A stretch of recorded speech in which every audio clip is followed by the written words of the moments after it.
ہر لمحے میں باری تعالیٰ کی طرف سے 100 پیغامات ہوتے ہیں۔ صرف ایک دفعہ اے خدا کے پکار میں اللہ 100 بار جواب دیتا ہے، میں تمہارے پاس ہوں۔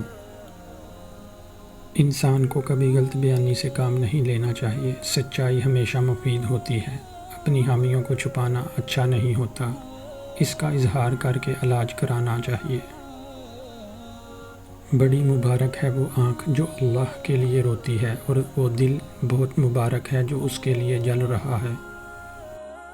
اے مغرور انسان، تو عشق زادہ ہے، حضرت آدم کی اولاد ہے، تیرا ملجو و مادہ عشق ہے، تو تنکے کی طرح داڑھی یعنی غرور و تکبر میں کیوں مبتلا ہے؟ تو موتی ہے نہ کہ تنکا۔ نیکی تک پہنچنے کے لیے نیکوں کا سالہ باس اختیار کر لینا مفید ہے، لیکن مصلح باس کا اختیار کر لینا اور بدوں کے سے کام کرنا برا ہے۔ یاد رکھو، نشانات کے ذریعے منزل تک پہنچنا چاہیے، محض نشان حاصل کرنا کافی نہیں ہے۔ جب تک تو معززین بارگاہ الہی کو بشر سمجھتا رہے گا، یہ سمجھ لے کہ یہ سمجھ شیطان کی میراث ہے۔ کسی اندھے کو امام نہیں بنایا جا سکتا، کیونکہ وہ اپنی ظاہری گندگی کو نہیں دیکھ سکتا اور پاک نہیں ہو سکتا۔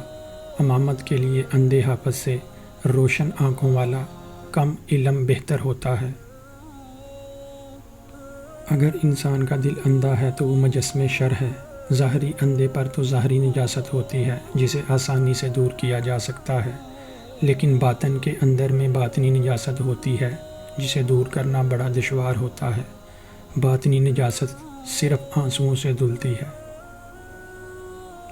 اللہ جسے اپنا بناتا ہے اسے مسکینوں کی مدد اور حق کے ساتھ کھڑے ہونے والوں میں سے کر دیتا ہے۔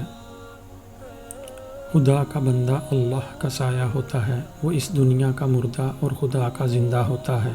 اس کا دامن شک و شبہ کے بغیر تھام لے تاکہ آخرت کی مصیبت سے چھوٹ جائے۔